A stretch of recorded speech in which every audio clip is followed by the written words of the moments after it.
Hola, bienvenidos a Digital TV Perú. Desde hace buen tiempo, nuestro país y en general Latinoamérica, incluso África y España, se vienen viendo remecidos por un huracán que se llama Lavajato. Y a todos nosotros nos ha sonado mucho esta palabra, pero no tenemos realmente una cabal comprensión de qué es este fenómeno Lavajato. Está con nosotros el doctor Loic Dumas, bienvenido. Buenas Y tardes. queremos comenzar esta serie de programas que van a tocar el tema Lavajato, comenzando por el principio. ¿Qué es Lavajato? ¿Por qué está sucediendo lo que está sucediendo? ¿De dónde viene este monstruo de la corrupción que ha puesto en jaque a los principales actores políticos y que prácticamente hace la agenda de este país? Loic, comencemos por el principio. ¿Por qué se llama Lavajato y qué es Lavajato? Bueno, antes que nada, buenas tardes. Lavajato en realidad es el fenómeno de corrupción más grande de la historia del Brasil. Esto nace a finales del año 2013 en Curitiba, un estado del Brasil, en una investigación, digamos, menor. No se tenía en cuenta en ese momento la magnitud de este fenómeno. Esencialmente estamos frente al caso de corrupción más grande de la historia del Brasil, que ha involucrado a los países de la región y, como bien has dicho, a otros países de otras latitudes. ¿Por qué se llama Lavajato? ¿Qué es Lavajato o Lavallato, me imagino en portugués? Claro, en realidad el término proviene en Curitiba de una investigación que se realizaba a cambistas. Cambistas de dólares, Cambistas informales, de como los que dólares, vemos en las calles. ¿no? Que introducían dinero mal habido al mercado. A través de las casas de cambio. Así es. Y de manera informal y formal. Este excedente de dinero, que fue el origen de la investigación de la Policía Federal y de la Fiscalía del Brasil, dio como consecuencia esta investigación escalonada, que terminó en el fenómeno que abarca a la presidencia en ese momento de Lula da Silva, a los funcionarios públicos, a los políticos y a cinco, reitero, empresas constructoras. Las principales de Brasil. Pero vámonos un poco más atrás. Correcto. Tratemos de sacar hilito por hilito. ¿Cuál es esta investigación, la primigenia? La investigación chiquita que nadie tenía idea de lo que iba a destapar como la caja de Pandora. ¿Qué es lo que estaban buscando y quién? ¿Fiscales? Sí, principalmente el desbalance patrimonial. ¿De quiénes? El lavado de activos es un delito que generalmente se identifica cuando una persona no puede justificar sus ingresos. La plata que tiene. Exactamente. Entonces, estos excedentes de dinero que circulaban en el mercado a través de cambistas no eran justificables. Entonces, hilando fino, como bien preguntas o como bien dices, se descubre que este dinero provenía de actos ilícitos o de corrupción. Pero no se sabía todavía si era corrupción. Bueno, digamos, era un dinero mal habido, era un dinero que no podía justificarse. Y que estaba entrando al sistema por estos cambistas. Digamos, las 5 empresas involucradas en Brasil por este hecho, principalmente Odebrecht, OAS, Camargo Correa, Andrade y Queiroz. Son las 5 empresas involucradas en estos casos. Vamos centrándonos de nuevo. La corrupción del gobierno brasileño en contubernio con estas empresas generan que se filtre este dinero por acá y alguien lo agarre. Pero en Brasil y en Latinoamérica hay corrupción hace muchísimo tiempo. ¿Por qué en particular esta corrupción, esta corruptela se dio a conocer? Tengo entendido que la reforma del sistema judicial en Brasil ha ayudado mucho a esto. ¿De qué se trata esta reforma? ¿Qué nos puede decir de eso? Bueno, eso es importante porque todos los países de la región hemos sufrido variaciones positivas en nuestra reforma judicial y procesal penal. En el Perú puntualmente hemos cambiado nuestro ordenamiento, nuestras normas procesales. ¿Te refieres al nuevo Código Procesal Penal? Exactamente. Que la gente puede ver en televisión al juez diciendo tú te vas preso, terminamos esto acá, la audiencia es a las 10 de la noche. Y esto ha sucedido en todos los países de la región. Adicionalmente, es importante recalcar que muchos magistrados, tanto en el Perú como en Brasil y en la región, se han especializado en este tipo de delitos. Pero también hay un marco principal. ¿Cómo te puedes especializar? Entiendo que el delincuente se especialice, pero el juez, ¿cómo se especializa en este tipo de delitos? Siguiendo cursos, yendo a otras latitudes, principalmente en España, principalmente en los Estados Unidos, donde se ha desarrollado y hay una técnica de investigación muchísimo más importante. Hay una gran cantidad de jueces brasileños que han ido a Estados Unidos a estudiar la persecución de este delito, que básicamente tiene la famosa frase de follow the money, ¿no? Correcto. Sigue el dinero. Correcto, pero también hay que decir algo que creo que es fundamental. Aquí lo que está resultando vital para el esclarecimiento de los hechos son los procedimientos de colaboración eficaz. Que no existían antes. Que no existían, que están normados en nuestro ordenamiento, pero que están normados en el ordenamiento brasilero. Y estas personas de todos los ámbitos políticos, empresariales, se están acogiendo a un beneficio premial de la justicia brasilera a cambio de información. Y esa información que está siendo tan valiosa en Brasil es la que está trayendo las secuelas que conocemos en el Perú. ¿Por qué la gente tiene la sensación, y es justa o no, de que las cosas se han descubierto fuera del Perú? Es decir, todo empezó en Estados Unidos, todo empezó en Brasil, pero acá en el Perú nunca nació que agarraran a alguien directamente. Bueno, esa respuesta nacerá a partir de dónde están dándose esas delaciones, quiénes están aportando la información relevante para descubrir los delitos. Y efectivamente eso está sucediendo en Curitiba, en Brasil, donde se están dando los premios de delación. Si estas delaciones no se daban allá, los responsables que estamos viendo ahora en distintas cárceles no hubieran podido ser capturados, no se les hubiera descubierto, no hay forma, es decir, nuestro sistema de Contraloría, nuestro sistema anticorrupción, tan mal ha funcionado que si eso se quedaba callado afuera, acá, ¿nunca se iban a dar cuenta? Yo creo que el enfoque sería distinto. Esas personas que han cometido, en el caso peruano, delitos en el Perú y que no están siendo juzgados en el Perú por esos delitos, es precisamente porque se están acogiendo a beneficios en Brasil. Y a cambio de acogerse en esos beneficios en Brasil, entiendo eso, es que no están pagando su responsabilidad penal. No me refiero a los extranjeros, me refiero a que el extranjero vino acá, sobornó una personalidad, por decirlo de alguna manera, en el Perú, cerró un negocio, dio la coima, se regresó a su país. Si en su país el señor no hubiera sido confrontado con la justicia, en el Perú da la apariencia de que jamás se hubieran levantado estos casos. Porque después de todo el tiempo que ha pasado, sin que la Contraloría haya hecho las denuncias o la Fiscalía haya sido lo suficientemente profunda o los jueces hayan sido lo suficientemente interesados en el tema, el hecho es que si está pasando lo que está pasando es porque se descubrió afuera. Nuestro sistema falló. Yo no sería tan drástico con esa opinión. En el Perú se venían investigando actos de corrupción. El tema es que las pruebas han aparecido de manera categórica, han aparecido de manera... De afuera. Claro. O sea, nos han ayudado, pero estábamos jalando el hilo. Bueno, evidentemente, habían muchas investigaciones de anticorrupción, habían muchas licitaciones ganadas por las mismas empresas, bajo las mismas condiciones, bajo las mismas modalidades, club, ¿no? Digamos, bajo las mismas modalidades, y eso ya era parte de una investigación. Inclusive hay casos anteriores que no corresponden precisamente a Lavallato, pero que la justicia peruana llegó a probar y a culminar y a atribuir responsabilidades. Vamos a ir a eso más adelante, pero correcto, para dejar claro de dónde nace este tema, un grupo de empresarios brasileros que empezaban a tener más dinero del que deberían tener, empiezan a tratar de meter esto al sistema y de alguna manera la justicia brasilera se da cuenta y empieza a investigar y empieza a jalar. Claro, ojo, expanden sus actividades de negocio una vez que en el Brasil ya probablemente... Vamos a ir ahí. Correcto. Salen del Brasil, es verdad. Correcto. Pero ¿por qué el Brasil, y con esto quiero terminar este segmento, por qué el Brasil empieza a tener tal cantidad de dinero para poder repartir entre estos grandes empresarios, sobre todo de la construcción? ¿De dónde viene esa plata? Evidentemente, la raíz principal es el petróleo, ¿no? Pero... Con el alza del petróleo de hace, ¿cuánto? ¿15 años? Sí, probablemente. Cuando Chávez también se hizo millonario. Probablemente.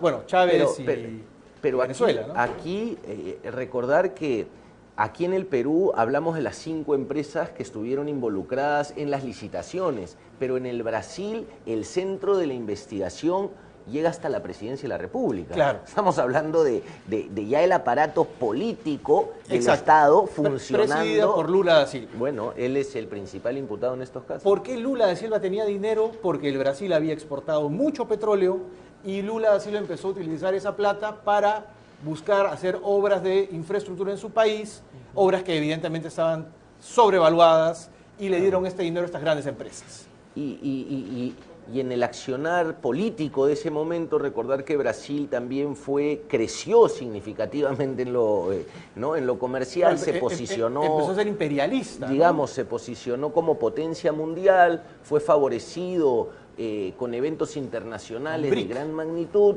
y todo ello se orquestó de manera tal, hay que decirlo, porque aquí está involucrado, digamos, los altos funcionarios del gobierno, la actividad privada Entraron y todos. Los funcionarios públicos. Entraron todos. Digamos que, repito... Y Brasil hizo gran fiesta, ¿no? Hizo olimpiadas, hizo mundial, compró medio Latinoamérica y el presidente terminó preso. Digamos, y Lavallato precisamente hoy día constituye el caso más grande de corrupción de la región. Efectivamente.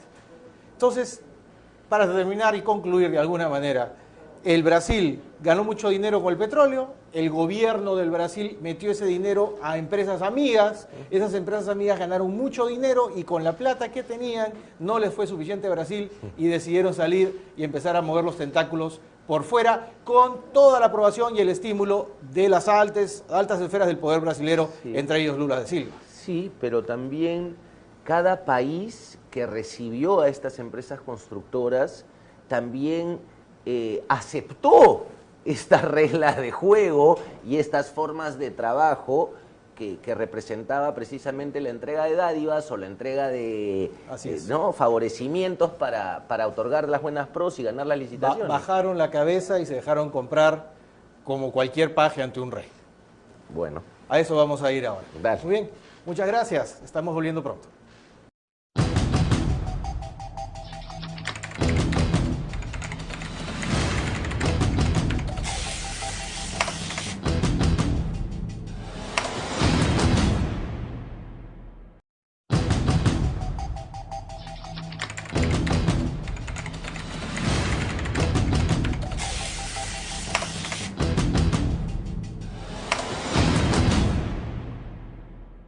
Bienvenidos una vez más, estamos en Digital TV Perú para continuar con el tema Lavajato.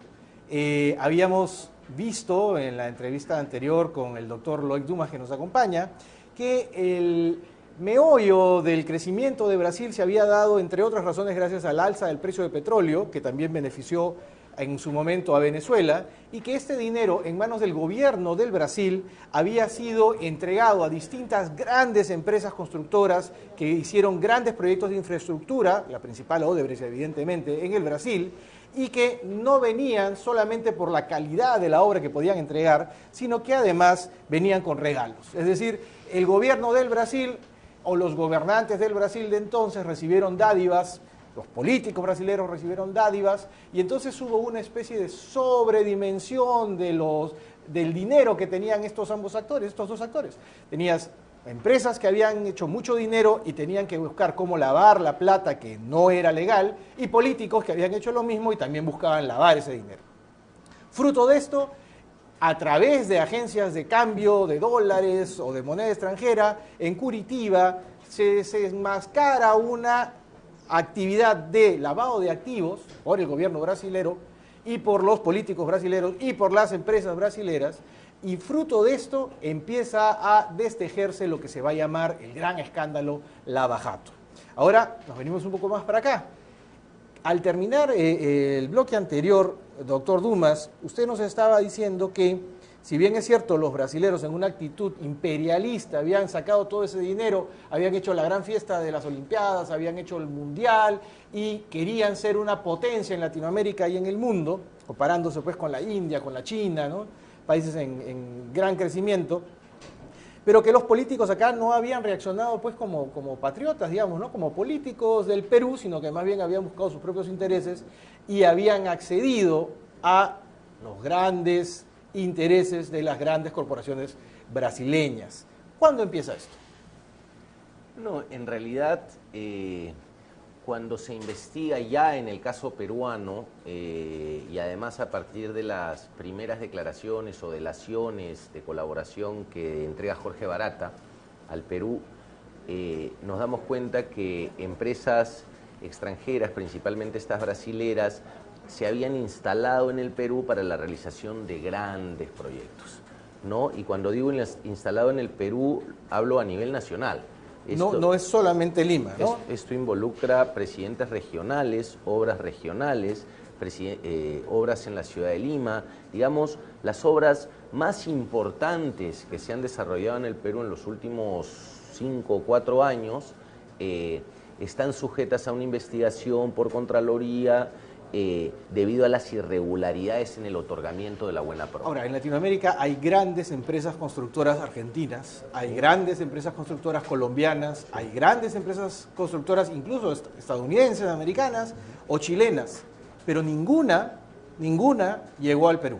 Solamente las grandes constructoras brasileñas. Claro, el tamaño de las empresas, digamos, es probable que grandes empresas de otros países no hayan venido al Perú, pero aquí funcionan o trabajan empresas de otros países, pero claro, no se veían beneficiadas con las licitaciones a pesar de participar, porque las empresas brasileras habían creado un sistema. Ganaban una licitación. Se había creado un sistema, un modus operandi. Casi así de simple, ¿no?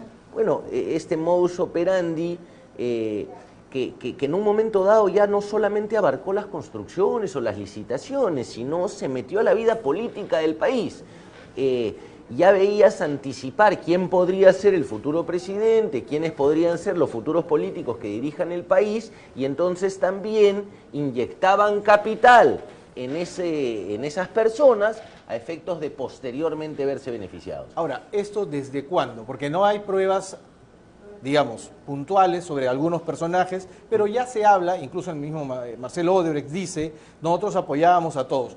Jaime Bailey es uno de los personajes que da a entender que en alguna conversación a él también le ofrecieron dinero cuando estaba viéndose su posible candidatura a la presidencia y que él prefirió declinar. Pero esto empieza desde la candidatura de Toledo, caído el último gobierno de Fujimori, en teoría.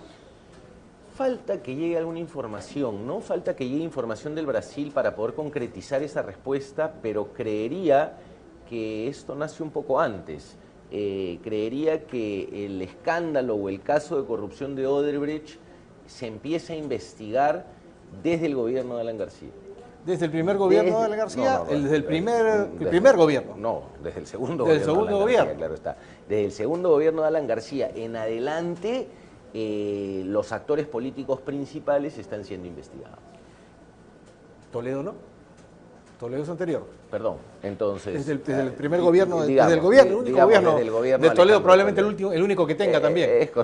Es correcto. Bien, ahora, no solamente los presidentes regionales, no solamente los presidentes de la República, se ha empezado a comentar la posibilidad de que muchos candidatos al Congreso hayan sido financiados también por Odebrecht. ¿Qué información hay de eso? Todavía no hay nada concreto, entiendo que la Fiscalía de manera reservada es la primera que accede a esta información, inclusive la Fiscalía del Perú ha ido a tomarle declaración a los personajes principalmente involucrados al Brasil, y posteriormente esta información ya se trabaja en el Perú, primero se traduce y ya en el Perú, digamos, se va tramitando. Es evidente que por la forma de trabajo que hoy día, digamos, se tiene probada, ¿no? Este favorecimiento en las campañas políticas, y no solamente en las campañas políticas presidenciales, para la alcaldía, para la revocatoria de la alcaldía. Era visionario, digamos, ¿no? O sea, veía a quienes estaban con posibilidades y empezaba a dar dinero y luego completaba a cambio de algunas, pero no solamente fue Odebrecht. ¿Cuáles son las empresas? Bueno, aquí en el Perú principalmente se investiga a OAS y a Odebrecht. Camargo. Bueno, dentro del concepto Lavallato, dentro de la investigación principal de Lavallato, dije anteriormente, son 5 empresas, ¿no? Donde está Camargo, donde está Queiroz y donde está Andrade. Esas 5 empresas son las principales involucradas en el caso Brasil. Lavallato Brasil. Correcto. Aquí principalmente se investiga el caso Odebrecht y el caso OAS. Ahora, hay algunos puntos de las investigaciones que la gente no termina de comprender. Vamos a tratar de aclararles. ¿Por qué hay dos investigaciones en curso? ¿Por qué hay una investigación en el Congreso, en la famosa Comisión Lavajato? ¿Y por qué hay otra investigación u otras, no sabemos si hay una o varias, en la Fiscalía? ¿Hay una o varias en la Fiscalía? A ver, varias. El Ministerio Público en el Perú es el titular de la acción penal.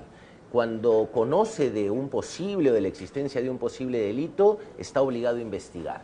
Entonces, la actuación del Ministerio Público es a partir del conocimiento de un hecho delictivo. Por otro lado, el Congreso también, por orden constitucional, debe, ¿no?, investigar y debe recabar la información que fuera necesaria y si encuentra la comisión de un delito, pues entregarle esos actos al Ministerio Público para que proceda.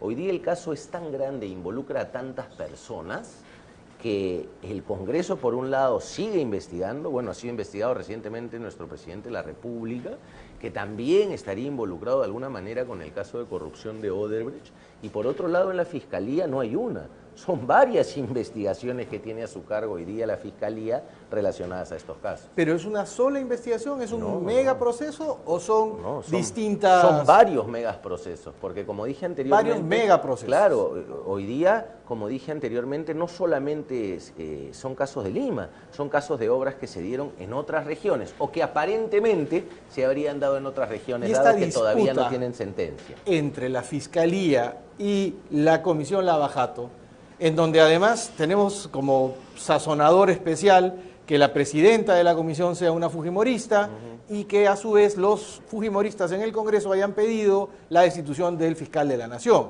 Es decir, están enfrentados ya abiertamente. ¿Quién tiene, en este caso, la prioridad sobre la actuación de pruebas? Es decir, sobre qué pruebas podemos...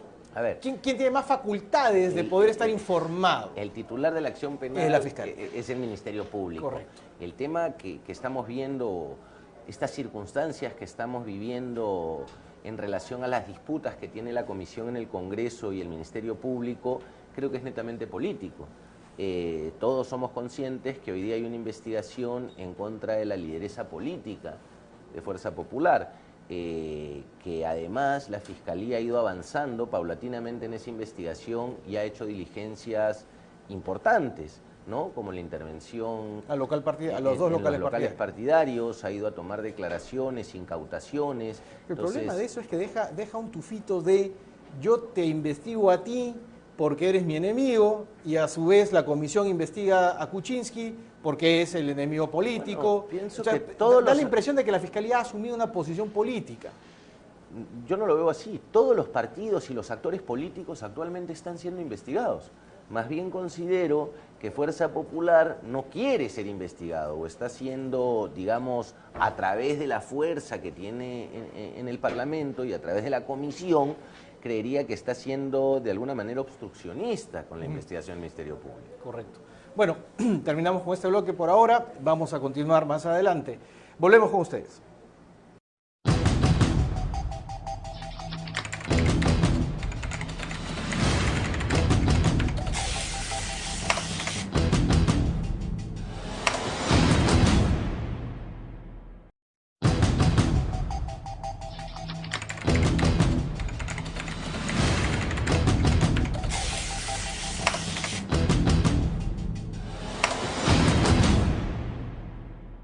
Una vez más, bienvenidos a Digital TV Perú.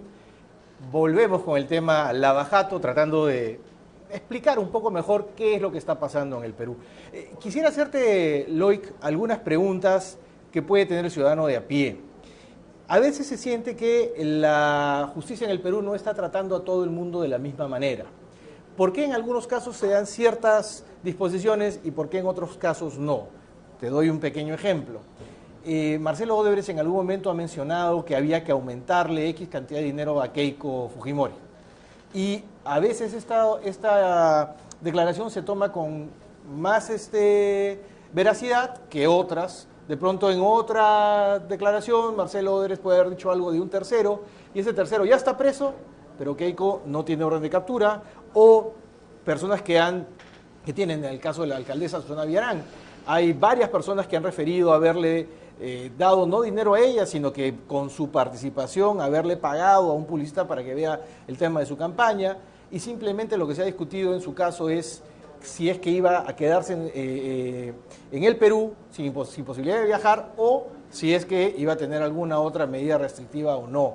Es decir, ¿por qué hay esta sensación de una medición distinta? Yo, en lo personal, estoy en contra de que la gente vaya presa por quítame esta paja, pero quisiera entender si es que la percepción de la gente de que el sistema está midiendo a la gente con distinta vara es adecuada, o tienes tú la percepción de que realmente se está haciendo justicia, ¿no?, entre comillas. A ver, la pregunta es bastante amplia y yo sí ahí creo que hay que hacer una división de cada caso. Cada caso puntual merece un análisis diferente. Agarremos a la alcaldesa. A ver, primero hay que decir que lo que estamos viendo, estas audiencias de prisión preventiva no son un juzgamiento final sobre su responsabilidad o no, ¿correcto? Hoy día tenemos esta figura de la prisión preventiva cuando se cumplen ciertos requisitos, pero que no significan para nada que una persona ya es responsable o no lo es. Ojo, ¿de acuerdo con eso? Una de las partes para fundamentar la prisión es qué tanta posibilidad hay de que la persona pueda ser realmente culpable al final. De acuerdo. Entonces, de alguna manera se está adelantando un poco de opinión. Es que no es así. ¿Cuáles son? Son 4, ¿cierto? No. Primero, que existan graves y fundados elementos de convicción. Es decir, que hayan pruebas de que puede ser culpable. Elementos de convicción, que después pueden ser rebatidos y después puede... Durante el proceso. Digamos. Pero por ahora me parece que existan... A menos que en el proceso me digas lo contrario, lo más probable es que seas culpable. Bueno, son los elementos que postula la Fiscalía, elementos graves de convicción. Acto seguido, que la pena a imponer sea superior a los 4 años. 4 años. En ese caso es correcto. Y lo segundo, y lo tercero, perdón, es que haya... una posibilidad real, concreta de fuga, ¿no?, de no presentarse a la acción de la justicia y también de perturbar la acción probatoria. Perturbar la acción probatoria. Y digamos, este es el tercer punto que hoy día es materia de gran discusión, ¿no? Los elementos de convicción para cada caso en concreto no solamente son lo que aparece en una agenda del señor Marcelo Odebrecht o lo que ya haya podido decir el señor Jorge Barat en una declaración premial. Esas pruebas tienen que ser contrastadas y corroboradas por la Fiscalía del Perú. Contrastadas y corroboradas con otras pruebas. Y aquí creo que el ejemplo más esclarecedor es el caso del expresidente Alejandro Toledo, como fue presentado, digamos, por la Fiscalía. En este caso, la Fiscalía toma conocimiento de unos hechos que son entregados en el Brasil, pero después hace la corroboración. Sí, con Toledo, digamos, pasito como un dominó, pasito a pasito, cada cosa ha sido... Y ha tomado tanto tiempo que el expresidente se fue del país y terminó siendo... se terminó solicitando su captura cuando ya era imposible, digamos, traerlo. Hoy día pesa una orden de detención sobre el expresidente Toledo. Él tiene todo el derecho de defenderse, pero la sustentación de la prisión preventiva creo que para todo el mundo fue, digamos, clara, contundente, específica respecto de las pruebas. De acuerdo, y hubo muchos medios probatorios y demoró que se acompañaban uno con otro. Y demoró bastante tiempo. Después han venido otras decisiones de algunos magistrados en el Perú con relación a la detención o a la prisión preventiva, que claro, han sido medianamente, digamos, cuestionadas por el público en general. Vamos a una de estas, una que ha tenido prisión. Estos 4 empresarios que han sido detenidos, hay 2 bandos, evidentemente, como en todo. Un grupo de personas que dicen, estos señores, si bien es cierto, pueden haber tenido, puede haber pruebas que los vinculen, su conducción frente al juez, al igual que en el caso de los Humala, ha sido la correcta. Siempre se han presentado cuando se los han pedido, han en teoría dado los documentos que se les ha solicitado, sabían que había un gran peligro de que vayan presos, de todas maneras fueron a la audiencia, sí. Se entregaron cuando les dieron la prisión. Esa es la gran discusión, Martín. Hoy día quien está determinando si hay peligro de fuga o no lo hay es un elemento netamente subjetivo. O sea, la conciencia del juez. En algún momento el Ministerio Público postuló que una persona que tiene altos ingresos económicos tiene facilidad de poder viajar al extranjero que y no regresar. En la práctica estás culpando al tipo que tiene plata. Es decir, como tienes plata te puedes fugar. Entonces, ese razonamiento creo que no resiste el menor análisis. Por otro lado... Pero fue aceptado por el juzgado. Bueno, el juzgado es el que lo ha decretado. Entonces, hoy día la decisión de la prisión preventiva pasa no solamente por hechos objetivos, sino por unos elementos subjetivos que quedan a criterio de un juez que, en mi opinión particular, son cuestionables. Son cuestionables. Hoy día, pretender ejercer tu defensa desde el encarcelamiento, cuando desde mi punto de vista hay muchos casos donde no está acreditado el peligro de fuga, ni la obstaculización al accionar de la justicia, pensaría que estas decisiones tienen que ser revisadas, como que lo están siendo, y vamos a ver sus resultados. Ahora, quieras o no, es un ejemplo de lo que es el Perú. Al final, en las cárceles peruanas, la mayor parte, más del 50%, más del 60% de las personas que están encarceladas en el Perú, todavía son inocentes. Bueno, no tienen sentencia, efectivamente. Y teóricamente esto debería ser lo raro, es decir, la prisión preventiva es lo extraño, lo raro, lo que debe hacerse como última, pero es lo que le pasa a la mayoría. ¿Funciona bien el sistema en esto? Digamos, es una situación jurídica que merece todas las opiniones. Todos los especialistas en derecho penal se están pronunciando, porque hay Pero no era este cambio casualmente hecho para cambiar eso, es decir, este cambio en el sistema judicial peruano, el cambio del Código Procesal Penal, ¿no buscaba que haya menos gente presa indebidamente? Digamos, lo que buscaba era celeridad, lo que busca principalmente... Sí, claro, porque tenía gente que se quedaba 5 o 6 años preso y luego le decían, es usted inocente, muchas gracias a Dios. De acuerdo, lo que busca nuestro nuevo ordenamiento es celeridad, porque la justicia tardía no es justicia.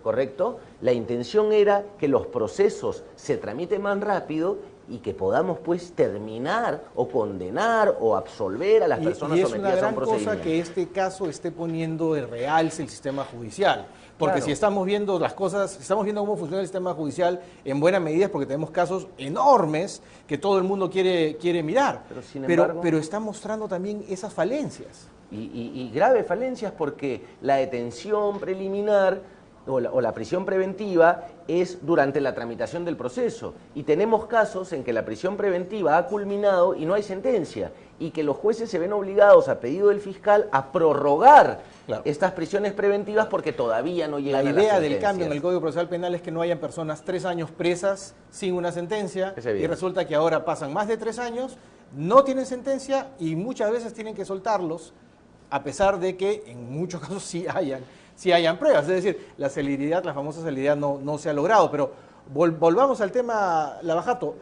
¿Cuánto crees tú que se ha logrado saber de Lavajato al día de hoy? ¿El 70%, el 4%, el 99%?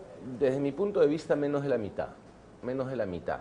¿Qué falta? ¿Qué nos falta encontrar? ¿Qué es lo que falta? ¿Por qué las declaraciones de Marcelo Odebrecht van a ser cuando ya la Fiscalía las conoce? ¿Por qué no está actuando respecto a eso? Lo que pasa es que, a ver, digamos que dije hace un momento que estas declaraciones o esta participación de estos personajes extranjeros vienen al Perú y aquí se tienen que corroborar, aquí se tienen que verificar, y en esas verificaciones aparecen otras personas, y esas otras personas que se ven sometidas a procedimientos en el Perú también pueden acogerse bajo el sistema peruano a una colaboración eficaz.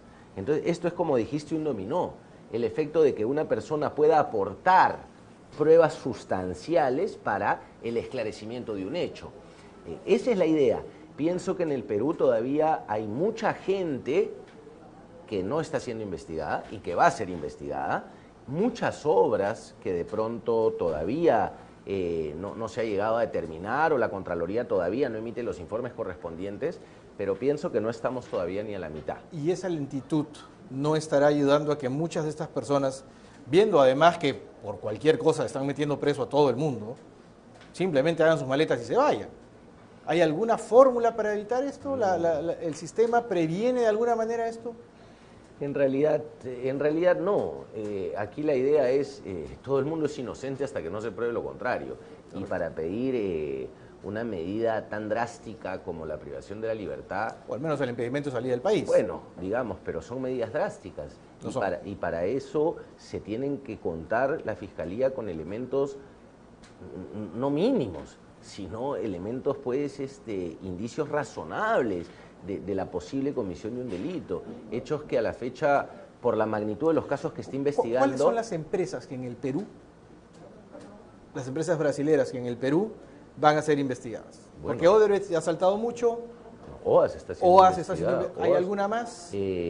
Podría decir que Camargo también está siendo investigada en el Perú. Y de esto nos falta todavía más del 50%, 60% por saber quién es, cómo, cuándo y dónde, ¿cierto? Todavía la información, hay que recordar que la comisión en el Congreso, por ejemplo, hasta la fecha todavía le pregunta a Odebrecht en Lima que le dé información. Todavía no completan la totalidad de la información. Lo que nos sucedió con el caso del presidente de la República fue a partir de una información dada recientemente. Claro, Odebrecht ha empezado a colaborar gracias también a que se le está dando al principal funcionario de Odebrecht ciertas características especiales para poder hacerlo. De eso vamos a hablar en nuestro siguiente bloque. Volvemos.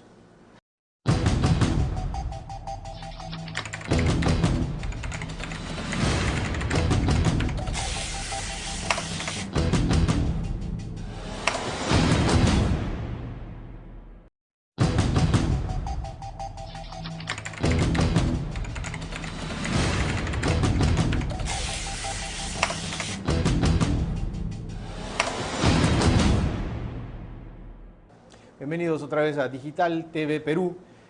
Vemos el caso Lava Jato y las implicancias que tienen para nuestro país y nos vamos a dedicar hoy día a ver un poco más el tema de las empresas peruanas vinculadas a este mega caso de corrupción y la razón por la cual las empresas en sí no serían la mejor forma de castigar la corrupción.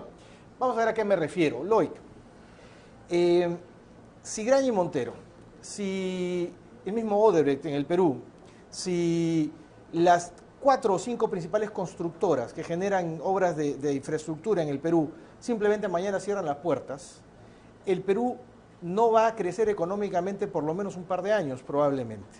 Y va a haber una gran cantidad de peruanos que van a perder sus fuentes de trabajo.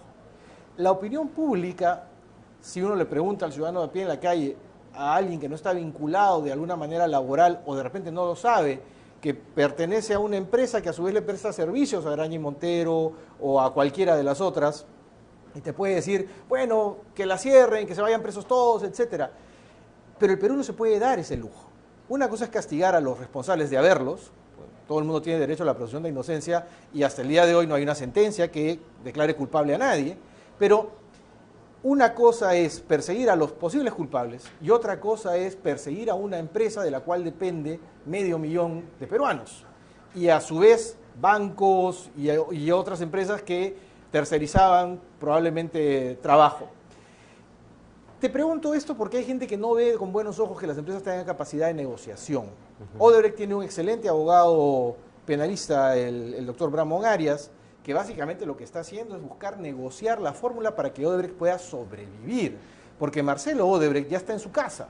Marcelo Odebrecht cumplió una condena larga y ahora está en una mansión de 3.000 metros cuadrados, esperando ver cómo salva lo que puede. En el ejército, en una batalla, cuando ves que estás perdiendo, te repliegas tratando de salvar la mayor cantidad de tus tropas para poder pelear otro día. Acá parece que no le están dando esa salida a las empresas peruanas. Lo están haciendo en Brasil, pero no lo están haciendo en el Perú. ¿Le conviene al Perú que Graña y Montero, que las otras 4 empresas puedan seguir funcionando? ¿Hay algún sistema legal que le permita a estas empresas, como pasa en Estados Unidos, por ejemplo, oye, sí, metí la pata, pago una buena multa y ni siquiera van presas las personas que cometieron los delitos? No digo que lleguemos a eso acá, pero ¿nuestro sistema lo permite? No. No, así de simple. No, acá la justicia es igual para todos, ¿no? Si alguien ha cometido un delito, sea quien sea, se llame como se llame, o provenga de donde provenga, tiene responsabilidad y debe pagar frente a la ley. Por ese lado, no. La persona natural, no, pero la empresa... No, y la responsabilidad solidaria que tiene la persona jurídica, ¿no? Eso es evidente, pero No, aquí la ley es igual para todos y ese es un concepto que debemos respetar y que además debemos defender. Sin embargo, este caso recién está en sus pininos. Hoy día le queremos atribuir responsabilidad penal o ya hemos condenado a estos empresarios cuando lo poco que se sabe a partir de una prisión preventiva es un supuesto documento en la contabilidad que probaría el conocimiento de un dinero mal habido por parte principalmente de la empresa extranjera. Creo que es muy prematuro. Yo he escuchado... Lo que ha pasado es que los han metido presos mientras se investiga, pero nadie ha dicho que sean culpables. Digamos, yo he escuchado de alguna manera las defensas esbozadas por cada uno de ellos y creo que todavía hay mucho que discutir para poder, o mucho que acreditar por parte de la Fiscalía para poder hablar de responsabilidades penales. Pero vamos a las empresas. Yo estoy de acuerdo contigo. Ojo, también se ha dicho, y habrá que discutirlo en el proceso, que Odebrecht era el ejecutor de estas obras, ¿no? Y muchas veces los consorcios tienen funciones determinadas. No es que los consorcios es la unión de empresas para hacer exactamente el mismo servicio o el mismo trabajo. Muchas veces el consorcio es porque cada uno tiene una especialidad y un trabajo determinado en una obra. Entonces, lo cual no significa que tuvieran que saber necesariamente de los... No decimos que sí, no decimos que no, solamente decimos que se está investigando y lo peor que le puede pasar a un ser humano mientras se le investiga, les está pasando, o sea, no les están tomando con guante de seda. Totalmente de acuerdo. Están presos 4 de los empresarios más poderosos de este país que tenían la capacidad, sé de buena fuente que 3 de ellos han regresado del extranjero 4 o 5 días antes de que los metieran presos para presentarse. Es decir, si su voluntad hubiera sido la de quedarse fuera, se hubieran quedado. Pero insisto en mi preocupación acerca del tema de las empresas, porque creo que la gente no llega a comprender el impacto económico que tiene para todos, no solo para los que trabajan en esas empresas, que una empresa de ese tamaño cierre. Es decir, los bancos que le prestaron dinero van a sentir el remesón, los trabajadores que a su vez contratan con otras personas van a sentir el remesón. ¿Hay forma legal, nuestro sistema le da alguna fórmula a estas empresas de salvar el pellejo? Es que no es una cuestión de salvar o no salvar el pellejo.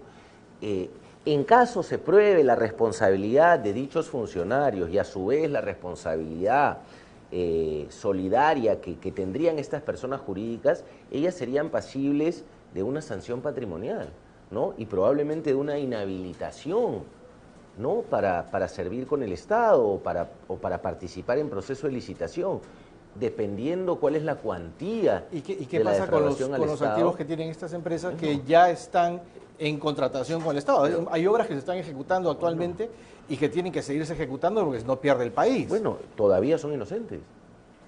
O sea, todavía no hay una condena en su contra. Pero si las multas a las cuales son sometidas superan su capacidad económica, pues no tendrán otra que cerrar o que vender. Pero creo que todavía nos estamos anticipando. En el Perú nos estamos acostumbrando a, digamos, a condenar antes de tiempo los casos que vemos, que nos hacen ver emblemáticos. Todavía ni un caso de estos que hemos discutido tiene una sentencia. Bueno, estamos hablando de los peruanos. Vámonos a los brasileros. Odebrecht no necesita una sentencia porque ha dicho, sí, soy culpable, vamos a negociar cómo salgo yo de este tema. Sí, pero claro, él ha Entonces, sido condenado. ¿por qué sí los peruanos...? Pero recordar que, a ver, él ha sido condenado, ya pagó un tiempo en prisión y hoy día... En Brasil, pero me refiero a Odebrecht en Perú. Claro, es que la negociación... Barata. La negociación puntualmente del señor Barata, el señor Barata en el Perú era el máximo responsable de Odebrecht, digamos. El señor Barata ha cometido supuestamente o presuntamente delitos en el Perú, ¿correcto? Puntualmente en el Perú. El señor Barata debería o debió ser juzgado en el Perú, al igual que las otras personas que están siendo juzgadas en el Perú. El señor Barata ha negociado en la justicia del Brasil esta colaboración, esta delación, para no ser juzgado en el Perú. Y él entregará la información que le ayude a la Fiscalía peruana a, digamos, a visualizar, a descubrir o a probar hechos delictivos, pero sin que él sea juzgado en el Perú. Correcto, pero Odebrecht, como empresa, tiene activos en el Perú.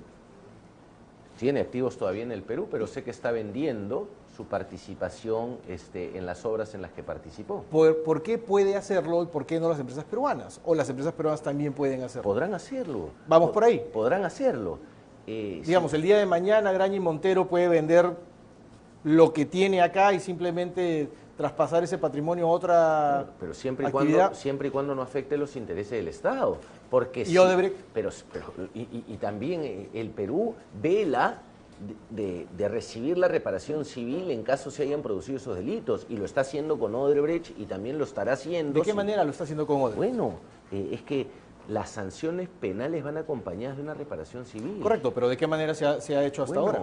Hasta ahora Odebrecht ha entregado dinero al Perú. 30 millones. Ha entregado dinero al Perú y debo entender que la Fiscalía debe estar ejecutando o realizando acciones para prevenir el pago de una presunta reparación civil. ¿Está sucediendo o no lo sabemos realmente? O sea, ¿hay secreto en esto respecto a la Fiscalía? No hay secreto. Yo sé que lo está haciendo. Sí, efectivamente lo están haciendo.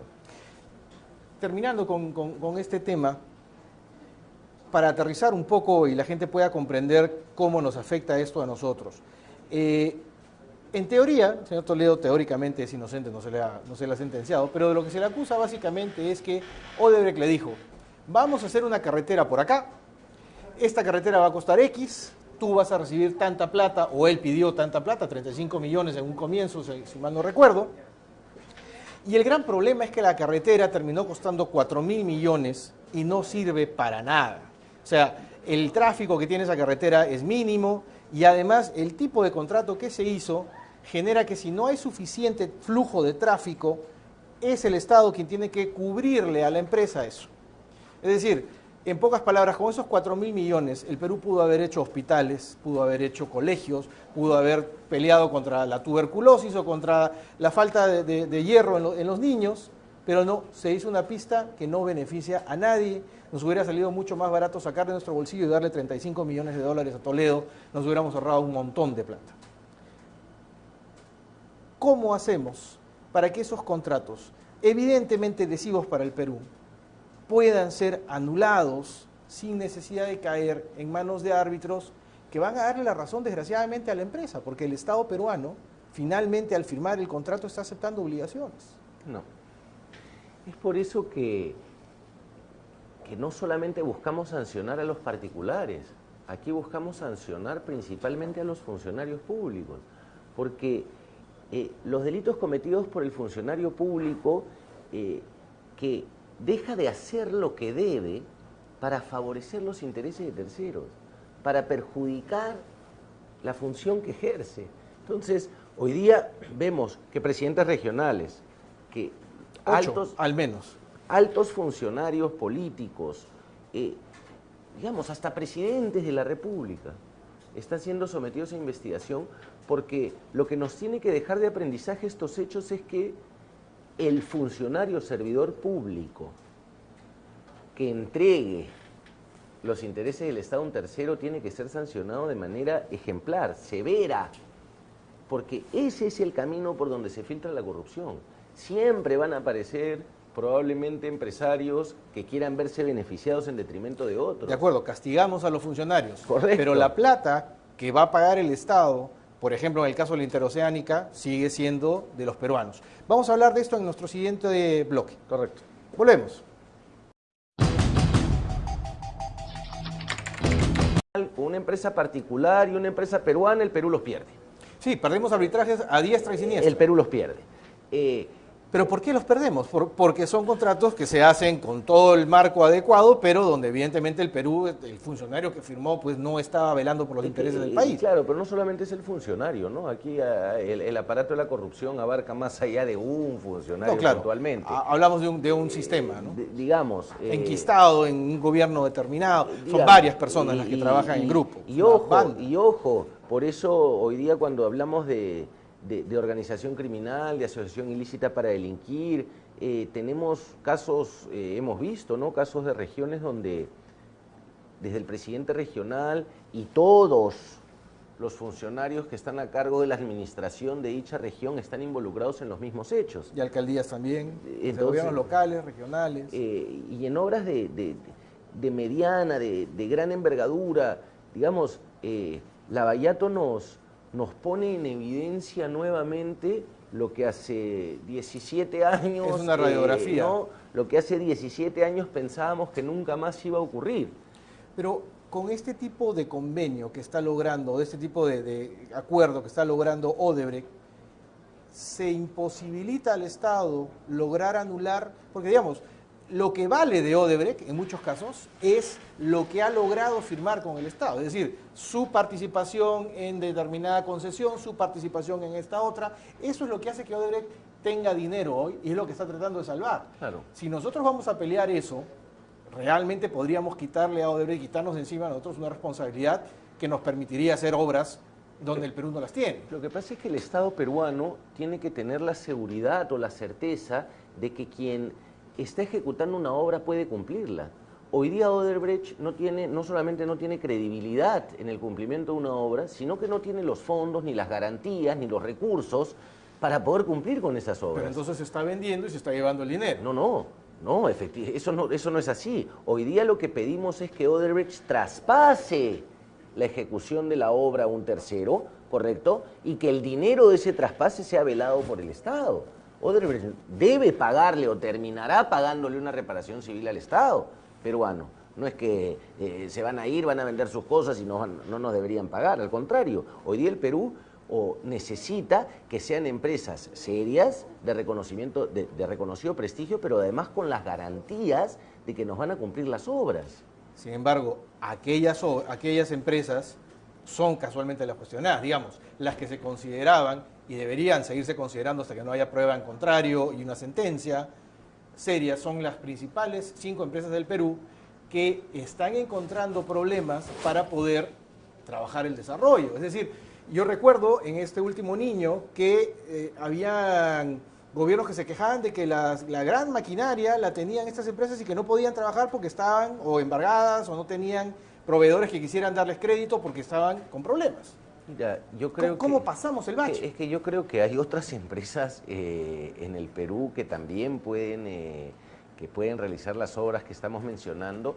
Pienso que la idea de consorciarse y agrupar las capacidades de cada una de estas empresas para participar en procesos de gran envergadura es perfectamente posible, pero quiero dejar mi posición al respecto es que si alguna persona natural o una empresa ha cometido actos de corrupción, ¿no? Se ha visto favorecido con dinero mal habido o ha perjudicado patrimonialmente al Estado, la posición es que deben ser responsables y deben pagar por esos delitos y deben resarcir patrimonialmente al Estado.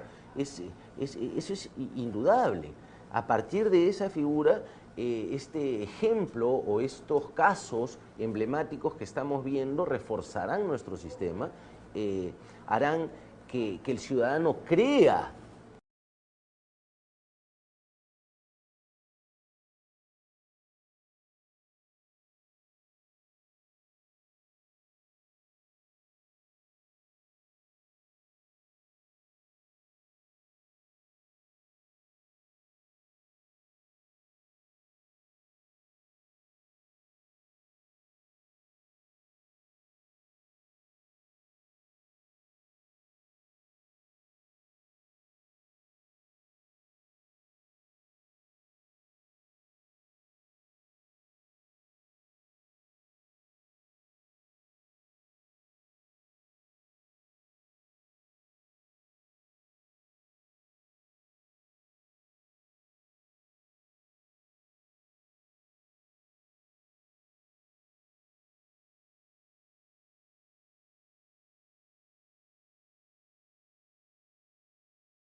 Bienvenidos una vez más, estamos en Digital TV Perú para continuar con el tema Lava Jato.